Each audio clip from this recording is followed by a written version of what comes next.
how's it going, everyone? And welcome to episode 10 of Wrestless Radio. This is an episodic podcast diving headfirst into the wacky and wonderful world of professional wrestling. I'm your host, a longtime wrestling fan, Julian, the devil's favourite Big Red Machine, Concilio. And joining me on this log flume adventure ride through hellfire and brimstone, and the overall coolest perspective in this equation, he is the smoking hot smoker himself, Scott Nananovich. Scott, how's it going? I'm feeling dastardly devilish Seymour today. Wonderful. I'm feeling a bit of a Big Red Machine myself. Yeah.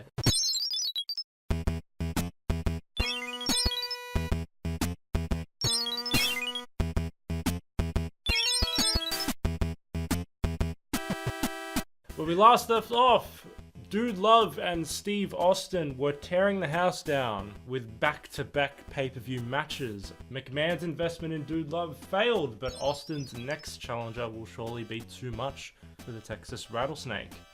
See, while Austin versus McMahon storyline was playing out on television, another feud was also playing out at the same time. A couple of spooky dudes, surely to make an 8-year-old Scot shiver in his Central Coast timbers. Yes, it's the Phenom, The Undertaker, against his long-lost half-brother, Kane. Okay. Yes, the Big Red Machine, the devil's favourite demon, Kane. He's the guy with the mask, right? He is the guy with the mask that we keep seeing on the network. Yeah. Yeah, the red guy. The story goes, Paul Bearer, yes, his name is Paul Bearer. It's like the guys that carry the casket. Oh. Yeah, that's pretty funny. If I knew what a pallbearer was. The story goes, Paul Bearer, who was The Undertaker's longtime manager, had turned on The Undertaker and revealed that he had a secret. A secret that The Undertaker was the one behind burning down his family home, killing his parents and his brother. Wow. The Undertaker denied it, saying his younger brother was a pyromaniac and he burned down the home. But Paul Bearer had another secret to share. One was that The Undertaker and Kane's mother had an affair with Paul Bearer, which meant Kane was Bearer's illegitimate son. On October 5th, at Bad Blood 1997, The Undertaker faced Shawn Michaels in the very first Hell in a Cell match. And once it looked like The Undertaker was going to win, look who rose from the dead.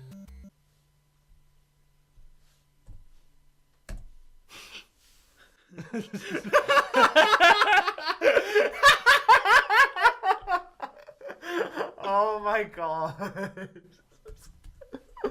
What a storyline. Now will come the tombstone. No.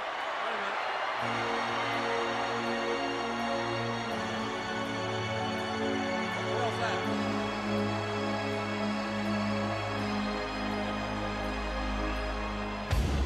Oh my God! Wait a minute! It's Paul Bearer! It's Paul Bearer! And that's gotta be Kane! That's gotta be Kane!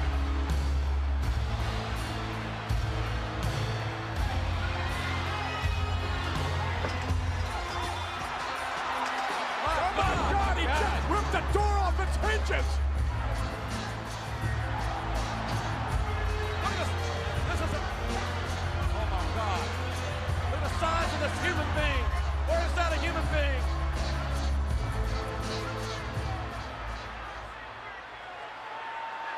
Kane! That's gotta be Kane! The Undertaker looking at him, looking to the eyes of that giant who stands in front of him. Is that his younger brother? He's huge, whoever he is. He's as big as the Undertaker. What's this? Oh my!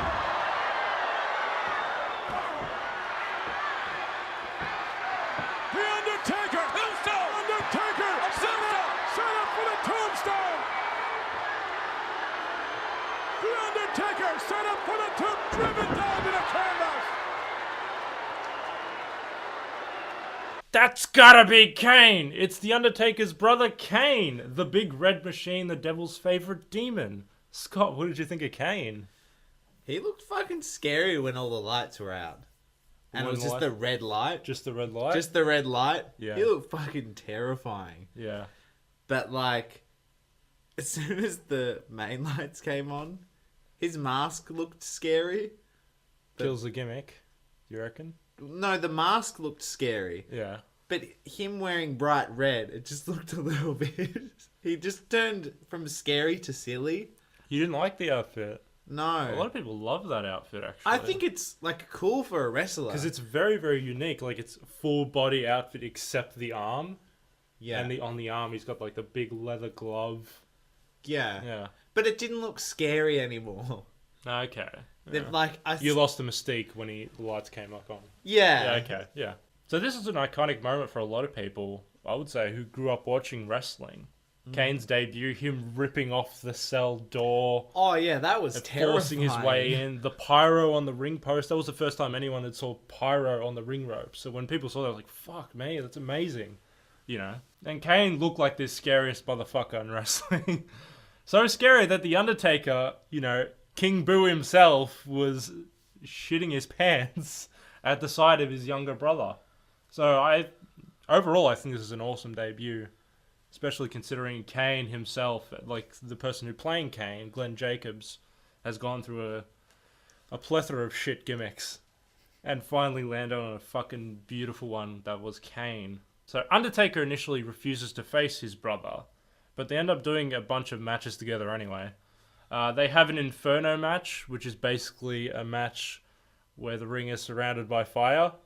Sounds cool. But when you actually do it, it's not really that interesting because you can't really do much because you're limited to just the ring.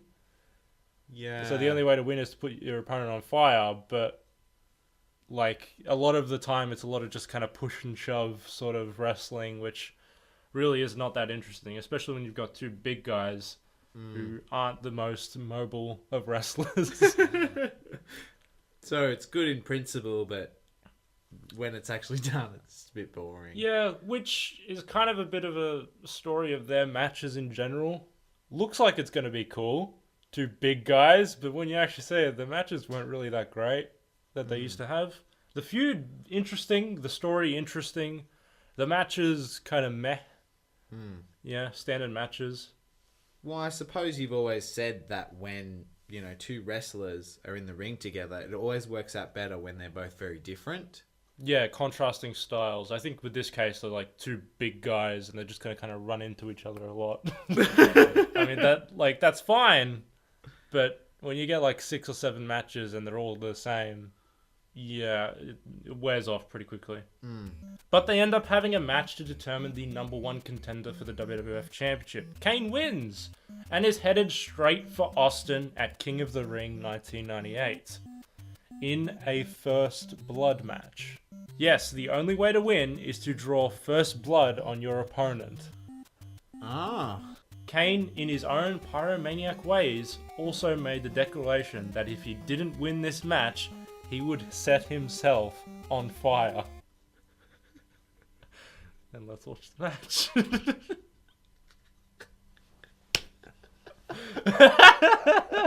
Fucking hell, man. These stories are ridiculous.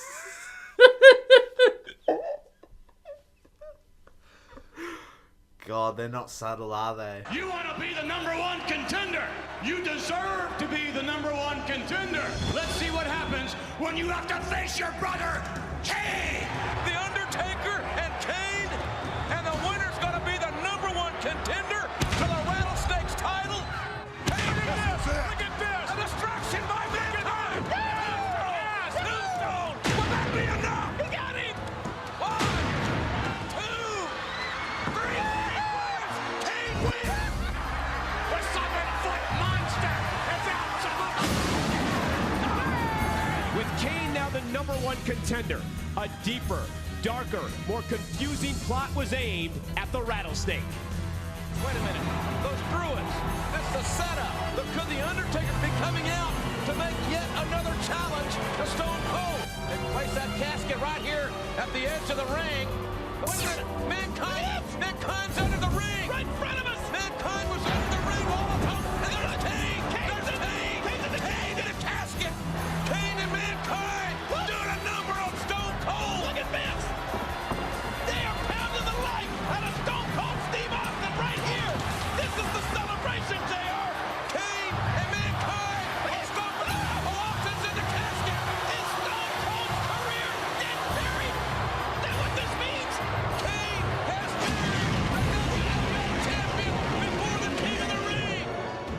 1 week later, in the specter of the ominous Hell in a Cell, Austin unleashed his rage in pure 316 fashion.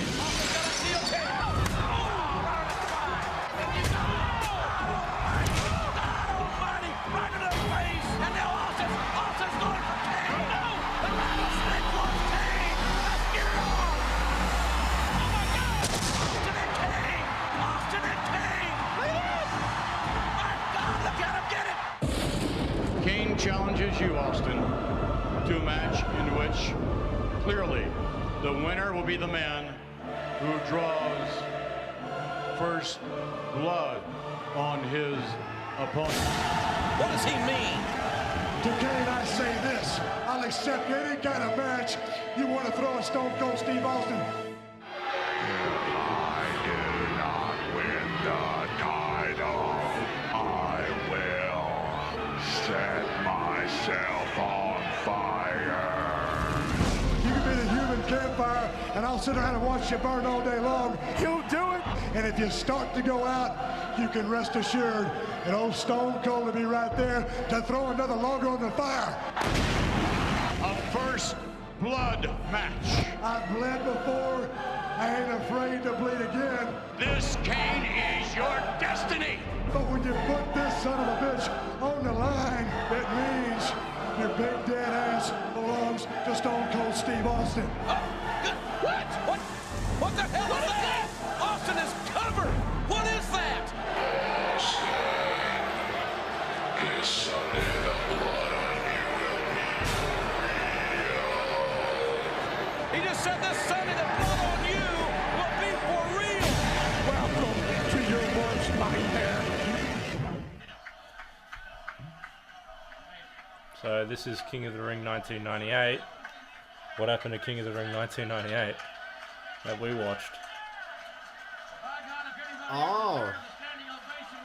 Straight after this match was the main where- event. Now, have you noticed a problem with that stipulation? He's got First- the mask on. First blood match, and most of his body is covered. Yeah. His Did that voice. hype you up? Yeah. Yeah? That was a good hype up package. Kane's voice is pretty scary. Do you like the pacemaker sort of thing? Because the idea was that he was injured in the fire, so that's why he's got a mask on. He supposedly has burns. He's scarred. You know, Yeah. he doesn't have a vocal cord, so he's using the pacemaker. You know. Yeah, I buy that. Yeah, you're. I like it. Yeah. Alright, good. It was a legitimate stipulation. If he loses, he will set himself on fire. So they put gas canisters at ringside. Now, it's interesting to note that Austin has a staph infection in his elbow.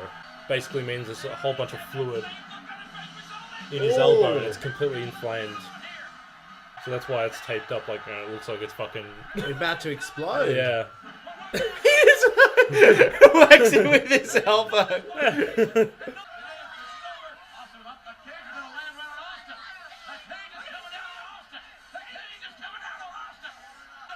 Say it a few more times, JR.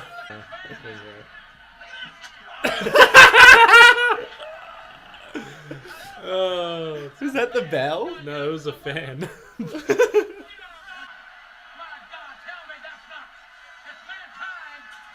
After. After Hell in a Cell. What the fuck? He does a run in. Are you fucking kidding? He's still fucking walking. Stick with the tacks in his shoes.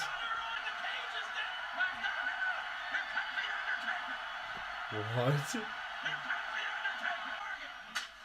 Oh!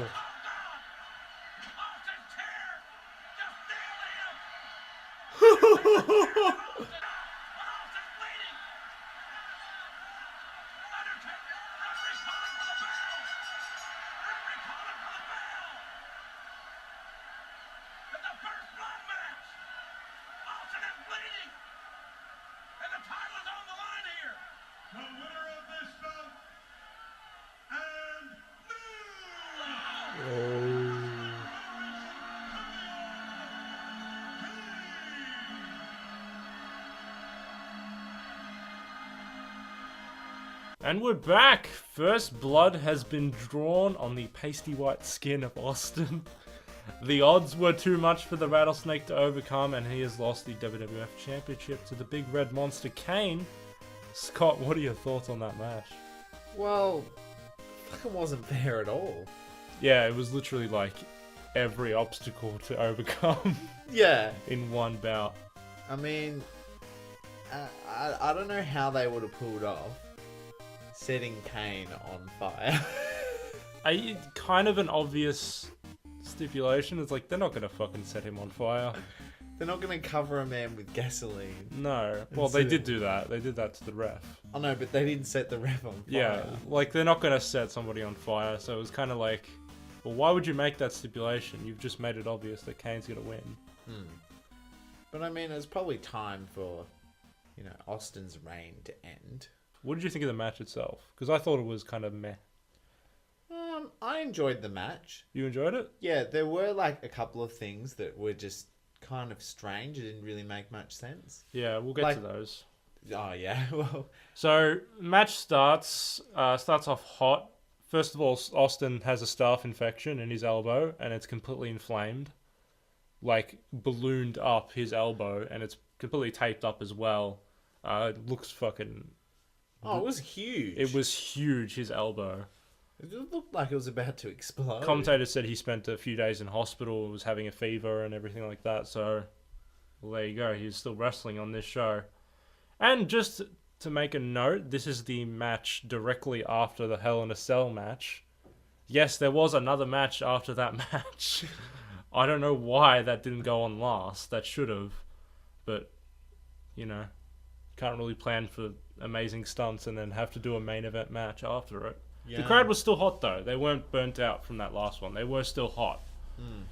So the match starts. There's a bit of brawling around the ring. There's lots of brawling around the ring. And there's brawling up the ramp. And then there's brawling in the stage area. You don't like brawling that much, do you? It's the same. Well, I don't know. It's just kind of boring. I'm not a big fan of just walking around, punch, walk around, kick, walk around, punch. I guess it's repetitive. I guess I'm still pretty fresh to it. Yeah. So I don't hate it. I think it's fine. I think it's fine for a short period of time, but if that's the entire match, I really don't get invested into it. It starts getting boring. So there was a lot of brawling around up the stage area. They teased a pile driver on the concrete. Kane does a backdrop onto Steve, which lands on the concrete. That looked a bit brutal. He also did a suplex on the ramp where the curtain is. That looked pretty brutal as well. The cell comes down at one point, which was very random. The commentators didn't know why that was happening. I guess you could assume Vince was behind that. But... why? I don't know why. Because it's not as if Austin is going to run away. And it's not as if it gives any more of an advantage to Kane. So I don't know what purpose the cell was being lowered for. I mean, it got lowered and then it got raised up again, and it was just sort of random. So that was completely a non-factor at all. More brawling. Eventually Mankind comes out. That was very, very surprising. Yeah.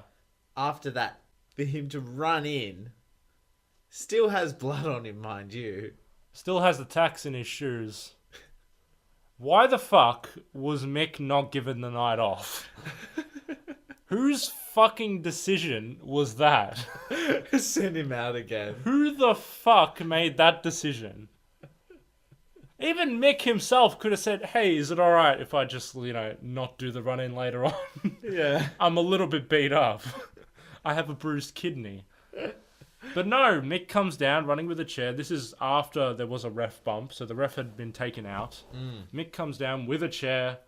He goes to swing at Austin, misses. Austin gives him a stunner. Then down comes The Undertaker in not his outfit. He came out in kind of a skivvy shirt. Yeah. It was as if he looked like a goth version of the Wiggles. Yeah, well, I mean, to me, it was kind of like he saw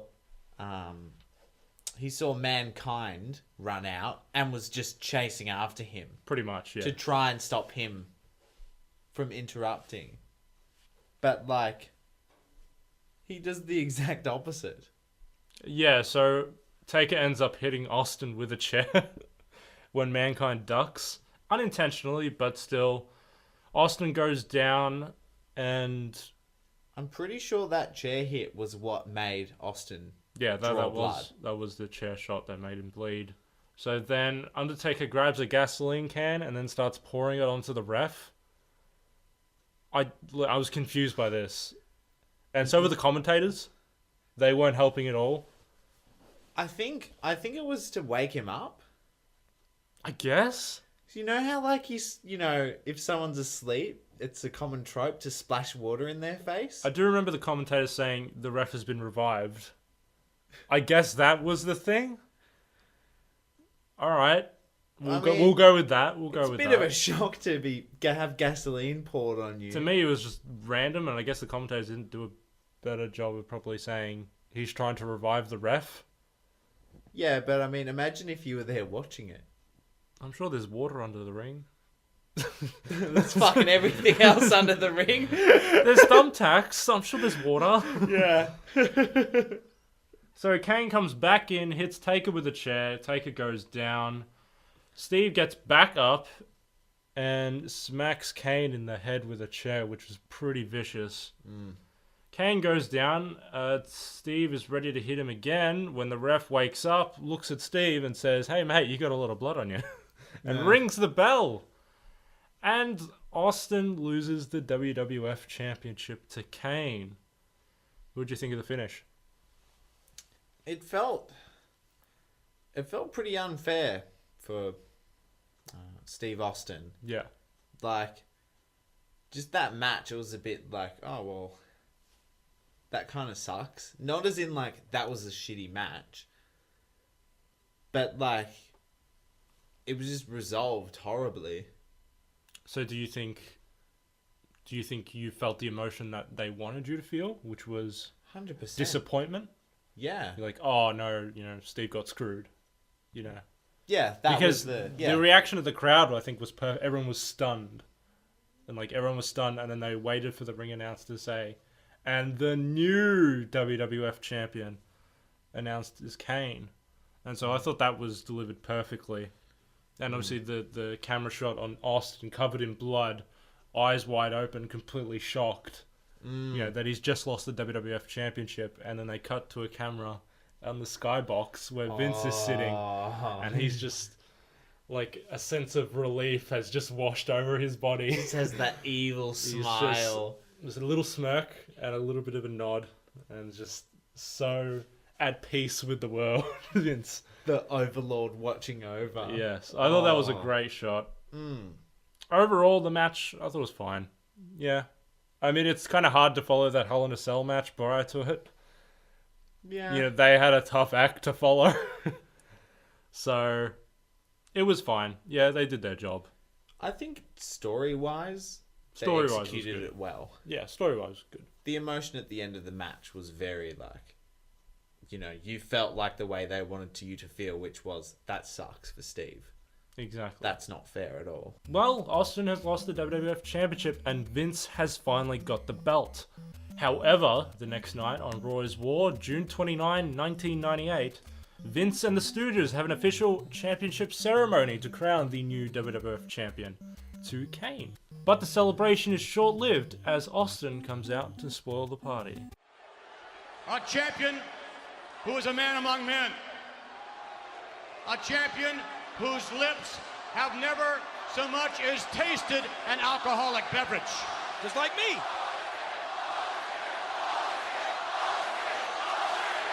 Yeah, if we can just get these people to shut up.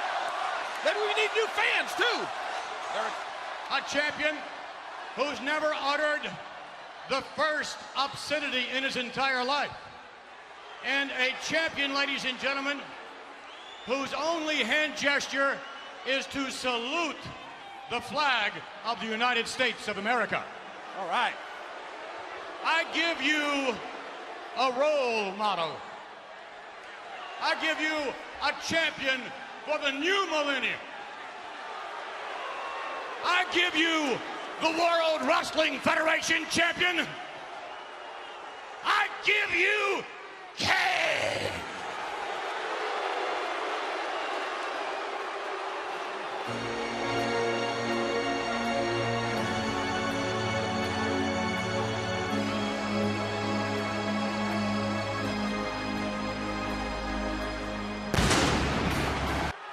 I was there, Mr. McMahon. I was there for 20 long years. I watched my son, this man, your champion. I watched him dream. I watched him sit in a room with pictures of his brother, The Undertaker, all around. I watched him on Saturday mornings watch WWF Superstars.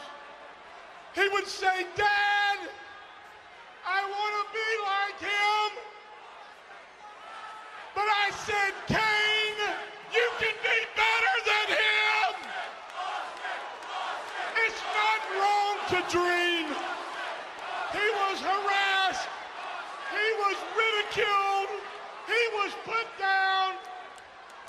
But tonight, oh yes, tonight, Undertaker, for the first time, you are standing in the shadow of your little brother. Remember when Stone Cold Steve Austin won the championship? He forced Mr. McMahon to put the WWF title. Oh my! Oh, business is picking up! It is picking up right here on Raw! We're live in Cleveland! How dare he come out here now? You know as well as I know the stipulations in the match. The man who drew first blood on his opponent would be the winner. You know, I know, the whole damn world knows that big son of a bitch never busted me open. Listen to that. That's the truth. That's the truth. What kind of champion would he be? Did I get busted open? You're damn right, but it was The Undertaker that did it. So the reason I'm out here, shut up. The reason I'm out here, I'll knock your damn head off just for wearing those stupid shoes. Oh. The reason, look at me when I'm talking to you. The reason I'm out here is because I want a rematch with Kane right here tonight. What? What? Why not? Are you crazy? Let's get it on tonight. Oh, no And all way. you gotta do is say, "Yes, Steve, you got the rematch."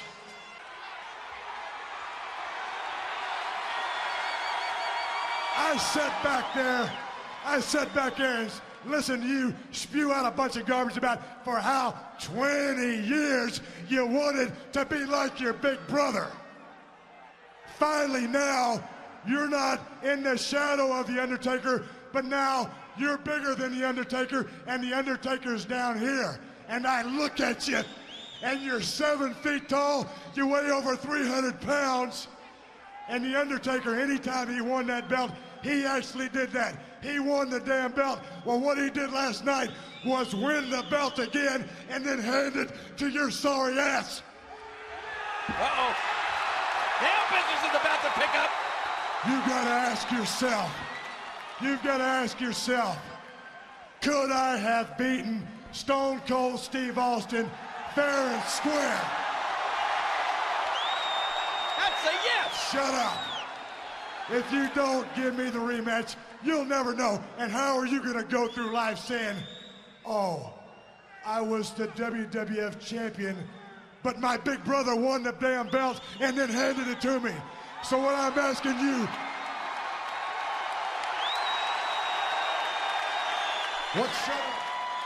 what I'm asking you for the last time, will you give me the rematch tonight? What? Oh, yeah! Oh, yeah! Oh, yeah! That's on!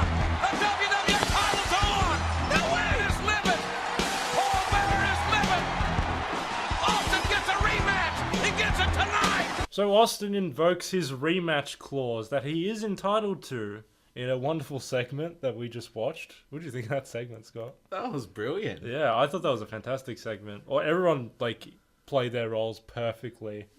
Especially at the beginning, you had Bearer kind of telling the story of Kane wanting to be the champ, wanted to be better than his brother.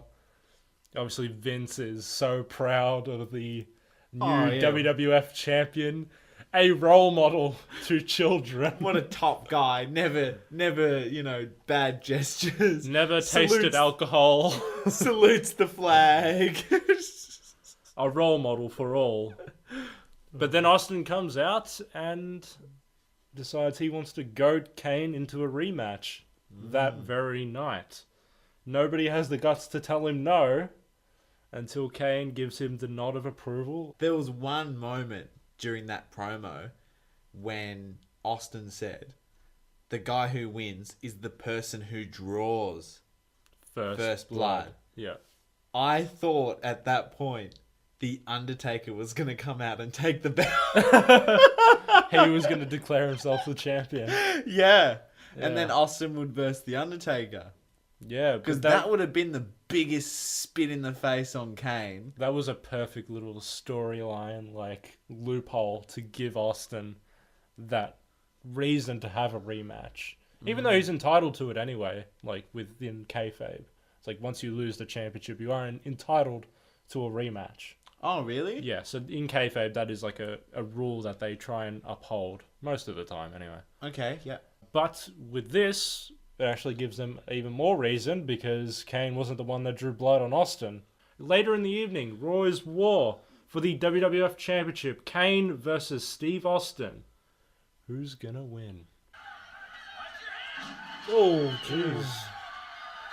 Saw someone sign. Says Ultimate Steve Austin, I saw that. USA. That's kind of stupid. Fuck Metric Man.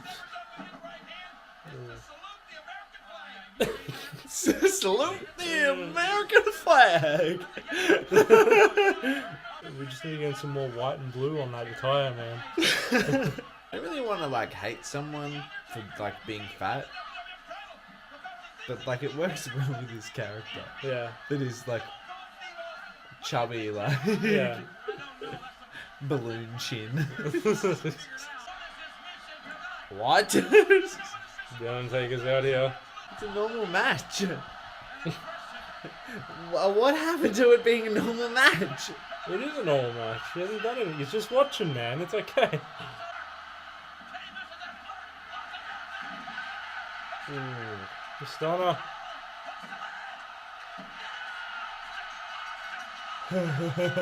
Do you see Paul Bearer's face? No. He was oh!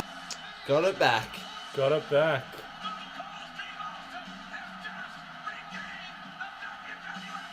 Austin is the champion once again, and we just watched a hell of a match. Nice quick one, but I thought it was a lot better than the pay-per-view one, I thought.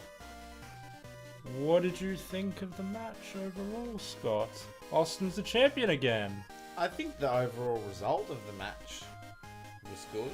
I liked Paul Bearer's facial expressions throughout the match. Very emotive. Yeah. He was just losing it on the sidelines. He had that spot where he whacked Steve Austin in the face with his shoe. Yeah. And then, he's running away.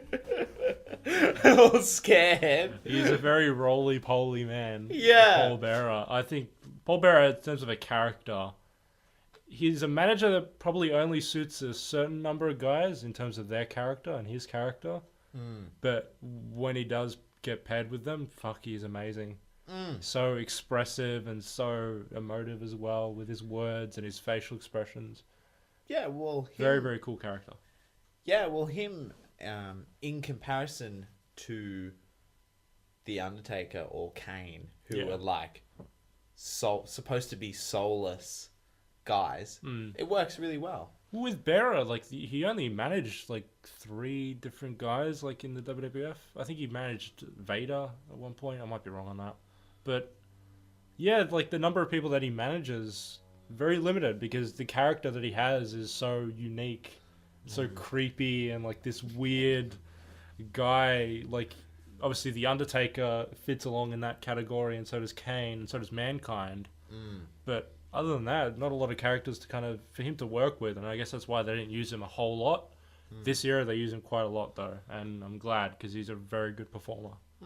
Austin wins the title back, though. What did you think of the result? Kane only having a one-day championship reign, I should say. It felt a lot more fair, that match.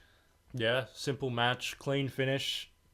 Undertaker did come out, but he didn't have any involvement in the match. He just kind of made his presence felt. Yeah, well, it kind of just showed, Austin is a better wrestler than Kane. Kane is still, at this point in his career, he's still in his infancy in terms of his wrestling ability. And I think that's the story they wanted to tell with Kane, is that he's not all there yet. He's not on par with The Undertaker, even though he thinks he is. Yeah. So to give, beating Austin or beating Taker, he's beaten Taker, but beating Austin is probably a step above what he's capable of. And I think with Kane, this is actually his only WWF Championship reign. One day he held that title. He did hold the World Heavyweight Championship, which was another championship that they had later on, but that was many, many years later. This is Kane's one and only WWF Championship reign in his entire career. A long career, I should add, and kind of sad, but at the same time, it is a cool sort of moment when he wins it, and it's a cool moment when he loses it as well. So I think, if anything, he can hold his hat on a fantastic career regardless. Not to say that championships are everything. A championship doesn't make a person's career. You can still have a fantastic career without winning a world title. That's perfectly fine. But Kane does, get a short little reign here, and he does get little hope spots down the line. But I actually enjoyed this little unpredictable sort of swerve that Austin loses it and then regains it back the next night. I enjoyed that. It's unpredictable. Yeah, well, I certainly wasn't expecting it after seeing that match. Yeah. The one where he gained it. But I'm glad the story has, taken this way. And the finish as well. Yeah. When he's walking out and you just see the two monsters watching him. Taker and Kane. Yeah. Are they on the same page? Are they not? That is the question that's being asked at the moment. And you've obviously got a feud to look forward to. Those three men going at it. So we're going to have a lot of interesting bouts. I don't know if they're memorable bouts. I don't know if they're great bouts from what I remember. But they should be interesting regardless. So we're moving into territory where you don't remember as much now. Well, this isn't an era that I grew up watching, but I do remember watching certain pay-per-view matches at some point in my life. Yeah. But that's going to do it for this episode of Wrestless Radio. Scott, what did you think? How do you think this story is progressing so far? Yeah, I'm really liking the way this story is progressing. Are you liking the dynamic between Vince and Steve Austin? Are you liking how Vince almost got his comeuppance on Austin, but then Austin gets it right back again? I'm liking that Vince is doing everything he can to try and put down Steve Austin, but he just keeps fighting back. Even how delusional he is to think that Kane would be a good role model and a good champion. Oh yeah, that was brilliant. Basically scraping the bottom of the barrel with any champion. Like, just anyone win the title, like, get it off him, basically, and he'll put everything behind that person. Yeah, the desperation. Yeah, it is. You're starting to see the desperation with Vince, and that is an important thing, and it gets even more desperate as we go on. And Vince is such an evil bastard as we continue. But just to let you know, this audio podcast is available on multiple platforms like YouTube on our channel. There will be a link in the description to that. We're also on Facebook at facebook.com/restlessradio, as well as player.fm and iTunes for your audio listening pleasure. All those links will be in the description below. Scott, what else you got for us? Well, we're also on Twitter. Occasionally we post memes, but we're looking for a lot of interaction with our user base, even if it is just follow for follow posts. I'm starting to get sick of those posts. Anyway, we're at Wrestless Radio if you want to follow us on Twitter. If you've got any suggestions, or questions for future episodes, please do hit us up. And if you'd like to leave a rating, review, a like, a comment, or whatever your heart desires, it is all appreciated. Please subscribe on YouTube as well. That's pretty cool too. Thank you once again for listening. I've been Julian. And I'm Scott. And we'll see you next time on Wrestless Radio.